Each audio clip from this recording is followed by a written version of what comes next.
but our house is a mess. It's full of boxes. My children don't know where their toys or their clothes are. I keep going to the cupboard to get a glass, and I realize we've packed them already. Things are completely in shambles. And I thought about, most of the people in this room have moved before. And in fact, most of the people in this room have moved much, much further than 2 blocks away. And most of the people in this room have not had the benefit of being able to move somewhere where they are comfortable knowing where they're going to go, where their children will go to school, whether they'll be able to find work, whether they'll be able to make friends and find the food that they need to cook their favorite meals. And I realize how lucky I am that when I'm moving, I have all these answers in front of me.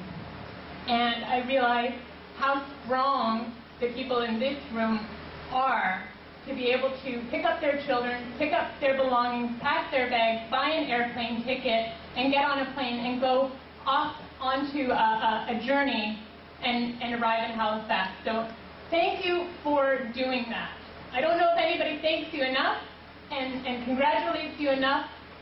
That is an incredible and heroic undertaking that almost all of you have made, and some of you have done it more than once, and some of you have done it under incredibly different and difficult circumstances. So thank you.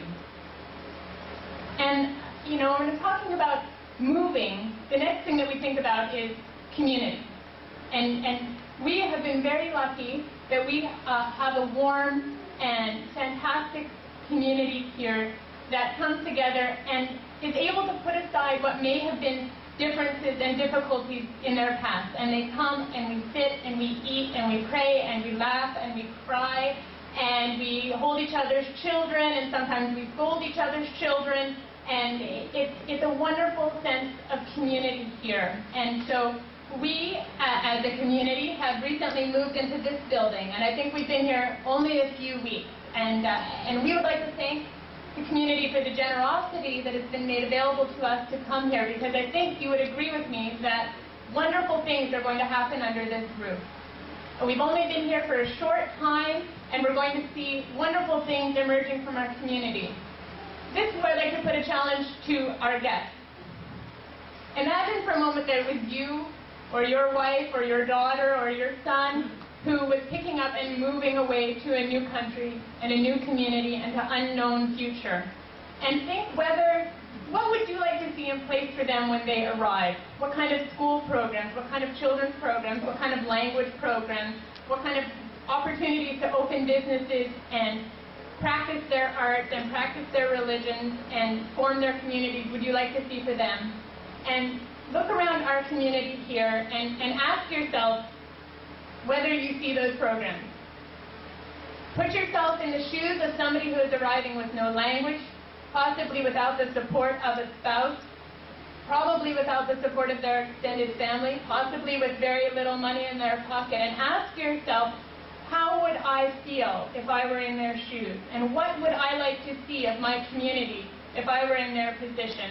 And so, when I'm on the subject of moving and on the subject of generosity and support, I'd like to thank you for what we've had, ask you to think very hard about what more we can do and how we can make people feel as welcome as possible and facilitate them to build the successful lives that we know that they can build here in Halifax. I think that's a very important part, is that people come to Halifax and we want them to stay in Halifax. We want them to be happy here, build the lives that they deserve to build here, see themselves out in public here. I think that's a big step that we still need to take. I see all these faces here, but I don't see them in our legislature yet. I don't see them in our city hall yet. I don't see them very often in our schools yet. And so we still need to get more into the community, get more integrated and make opportunities available so that our doctors who arrive here are doctors practicing here. Our lawyers who arrive here are lawyers who can practice here. Our teachers can teach here. Our artists can practice their art here. And so we will take more steps. We will work together. We will celebrate, and we will continue to challenge one another to build more for this community. And we thank you all guests for coming. Thank you all for coming to Halifax, and I hope that you have a nice night.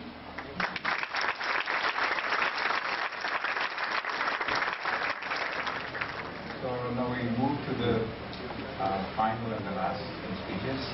So we request Brother Sayyid Jafar Talmeen and address the audience as he does every day. So let Brother Sayyid Jafar Talmeen.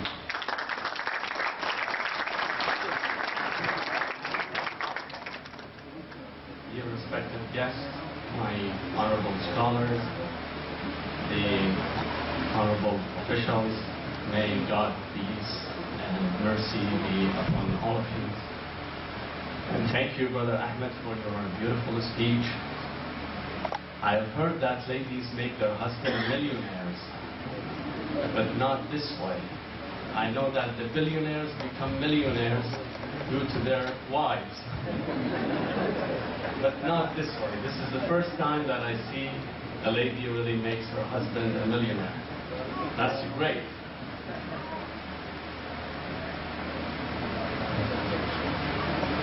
When the Almighty God subhanahu wa ta'ala has created a human being on the face of this planet, He made him distinct from the rest of the creatures and living things. Therefore, He gave him and equipped him with logic and rational thinking. And He told him to search for the truth, for the reality, and for facts, and to search for his Creator, for his God. And so did the human being. He kept searching, using this potent tool that no other creature had in his possession. Therefore, when you look everywhere, when you look at different societies, look at ancient civilizations, earliest civilizations and ancient cities and towns, you see there is one thing peculiar to all of them. And that is, at the heart of that community, you find a temple, a place of worship. Maybe that city does not have market, maybe it does not have a school, yet it has the place of worship and temple. And that is very telling that human nature has been constructed in a way to be drawn spontaneously toward its creator. That's something within every human being, from the start of civilization on the face of this planet. However, sometimes they take the wrong model, they worship idols, ghosts, spirits, stars and constellations, devils sometimes, but eventually it is this heart that is drawn spontaneously toward the creator of this universe. Therefore, the merciful God has made sure to guide this human being. Therefore, He sent him messengers, the great prophets of God, to help the internal messenger within the human being, which is conscious and heart, to draw him toward his Lord and to find him the correct path in order to reach his Lord. Therefore, great messengers of God has came and has revealed the divine message to human beings, like Adam and Noah and Abraham, Moses, Jesus, and Prophet Muhammad, peace be upon all of them. Now, this would tell you something, and that is faith is considered to be an integral component of any divine message. You have to have faith in order to succeed. That's an integral component of any religion and any faith.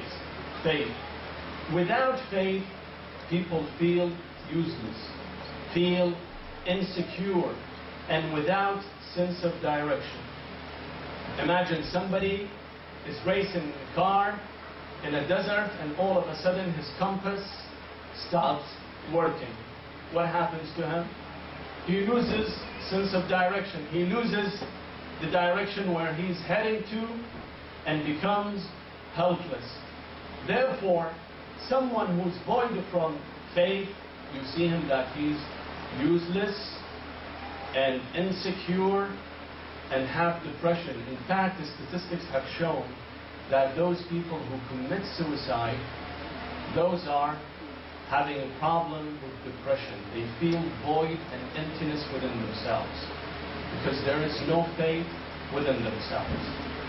Therefore, they commit suicide and kill themselves. Why? Because they don't see any purpose for this life. They don't see any direction for this life, and that would turn inward against them, and then they commit suicide. This is the problem. So number one, brothers and sisters, what God has revealed to people through messengers is faith. To have faith in God, to have faith in your ideology and in your religion. That's number one. Despite the fact that this is an essential component, and it's an integral component of any faith, and a necessity of life, yet this one is also not sufficient. For us to be uplifted like a flying bird, you have to have two wings. One is the faith, and the other one is the good deed. The good deed that uplifts the human being. Only by the fact that I believe something in my heart is not sufficient. It is the belief that is reflected on my deed, on my behavior, that controls my body, that dominates my tongue and eye and hands and feet. That time you feel the sweetness of faith. That time you feel the greatness of faith. At the time that faith is reflected on our deed. Just by merely saying that I am faithful, that I love God, that I am a spiritual person, without practicing, is just meaningless. At a time that it becomes meaningful, when you practice something, when your action speaks for your belief, or basically you practice what you preach. Therefore, when you study the Holy Quran, you see always when it talks about the great believers, those who believe in God or in the message of God, right away after that comes the good deed. الَّذِينَ آمَنُوا وَعَمِلُوا الصَّالِحَاتِ. Maybe this verse has been repeated 30 times, 40 times throughout the Holy Quran. Always the emphasis on the good deeds. With the good deed, you can practice your faith. With good deed, you can show your humanity. That's what it is. Now the question, what is a good deed? The good deed is only to go to the mosque, for example, once a week or every day, or attend the Sunday service at the church, or go to the synagogue. Is that what the good deed is? Maybe. But sometimes that good deed becomes a habit, becomes something that we do it subconsciously. Because I am then raised in a religious family, and always I see my parents practice my faith, therefore it becomes a habit for me. And I become addicted to that without really paying attention to the spirit of the ritual itself, the practice itself. So basically only the rituals that we do, and sometimes it happens to be a jargon, we don't even understand the words that we say it. It is mostly a ritual. It is not considered to be a true good deed. So what is the good deed? The good deed comes between the relationship between humans. When I am as a human and faithful to God, I show my kindness, my assistance to my fellow human. At that time, I have practiced my humanity. At that time, God tells me that you are a distinct creature from the rest of the creatures. At that time,